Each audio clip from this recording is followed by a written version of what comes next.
पश्चिम Asia में शांति की राह अक्सर बेहद नाजुक रही है। एक छोटी सी चिंगारी पूरे क्षेत्र को आग में झोंक सकती है। हाल ही में इजराइल ने कतर की राजधानी दोहा में हमास नेताओं को निशाना बनाकर जो हमला किया, उसने यही सच्चाई एक बार फिर से साबित कर दी है। यह सिर्फ एक सैन्य कार्रवाई नहीं थी, बल्कि उसने कूटनीतिक गलियारों में भूचाल ला दिया। भारत और अमेरिका दोनों ही इजराइल के करीबी सहयोगी हैं, मगर इन दोनों ही देशों ने इस कदम की आलोचना की और चिंता भी जताई। तो सवाल यही है कि क्या इजराइल ने अपने सबसे अहम साथियों की नाराजगी मोल ले ली है, और क्या यह संघर्ष अब सिर्फ इजराइल और हमास तक सीमित रहेगा, या फिर इसमें ईरान जैसे बड़े खिलाड़ी भी शामिल होने वाले हैं। नमस्कार, आप देख रहे हैं अमर उजाला। मैं हूं आपके साथ साहिल सुयाल।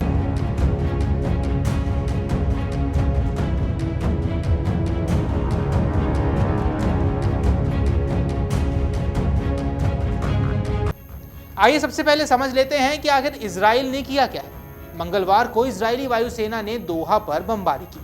आधिकारिक बयान में दावा किया गया कि हमास के शीर्ष नेताओं को निशाना बनाया गया। हालांकि हमास ने कहा कि उनके बड़े नेता तो बच गए, लेकिन 5 अहम सदस्य मारे गए, जिनमें खलील अल हया का बेटा, 3 अंगरक्षक और उनके कार्यालय का प्रमुख शामिल था। इस घटना के बाद कतर, जो अब तक संघर्ष में एक मध्यस्थता की भूमिका निभा रहा था, सीधे तौर पर इस जंग का हिस्सा बन गया है। ये हमला प्रतीकात्मक भी था। कतर पर हमला करना यानी एक ऐसे देश को निशाना साधना जो गजा में युद्ध विराम कराने की कोशिशों का केंद्र रहा है। यही कारण है कि क्षेत्रीय और वैश्विक स्तर पर इस कार्रवाई की व्यापक निंदा की जा रही है। अब भारत और इजराइल के रिश्ते पिछले 1 दशक में बेहद मजबूत हुए हैं। रक्षा, तकनीक और खुफिया जानकारी के आदान प्रदान में दोनों देश करीबी सहयोगी हैं। इसके बावजूद प्रधानमंत्री नरेंद्र मोदी ने इस हमले के तुरंत बाद कतर के अमीर शेख तमीम बिन हमाद अल थानी से बात की और साफ कहा कि भारत किसी भी देश की संप्रभुता के उल्लंघन को स्वीकार नहीं करता है, चाहे वो उसका दोस्त ही क्यों ना हो। अब मोदी का यह बयान भारत की कूटनीति की बुनियाद को दिखाता है। संवाद और शांति ही समाधान का रास्ता है, न कि हिंसा और बमबारी। ये संदेश इजराइल के लिए चेतावनी भी है। भारत का समर्थन खोना उस समय जब दुनिया भर में इजराइल पर आलोचना के तीर चल रहे हैं, बेहद महंगा साबित हो सकता है। अब यहाँ ट्रंप का भी बदला हुआ रुख सामने आया। अमेरिकी राष्ट्रपति डोनाल्ड ट्रंप ने भी हमले को बहुत बुरा कहा, और दिलचस्प बात यह है कि ट्रंप इजराइल के सबसे बड़े समर्थक माने जाते हैं, लेकिन इस बार उनका बयान कुछ अलग था। उन्होंने साफ कहा कि कतर एक संप्रभु देश है और अमेरिका का करीबी सहयोगी भी है। ऐसे में वहां पर इस तरीके का हमला करना, बमबारी करना अमेरिका या इजराइल के लक्ष्यों को आगे नहीं बढ़ाता। ट्रंप ने यह भी जोड़ा कि हमास का सफाया करना जरूरी है, लेकिन यह काम ऐसे नहीं होगा। उन्होंने गाजा में बंधकों को छोड़ने और युद्ध को खत्म करने की भी अपील की है। ट्रंप का यह संतुलित बयान बताता है कि अमेरिका अब इजराइल पर दबाव डालने की तैयारी कर रहा है।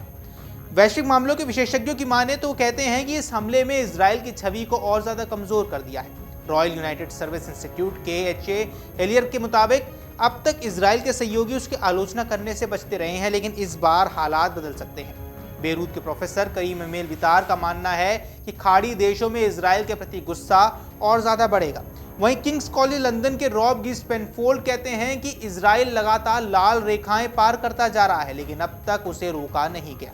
उनके मुताबिक अगर कोई इजराइल को रोक सकता है तो वो सिर्फ अमेरिका है, क्योंकि वहीं उसे अरबों डॉलर की सहायता और हथियार प्रदान करता है। अब इस पूरी बहस में सबसे बड़ा सवाल एक है कि क्या ईरान की इसमें भूमिका रहने वाली है। ईरान लंबे समय से हमास और हिजबुल्लाह का संरक्षक रहा है।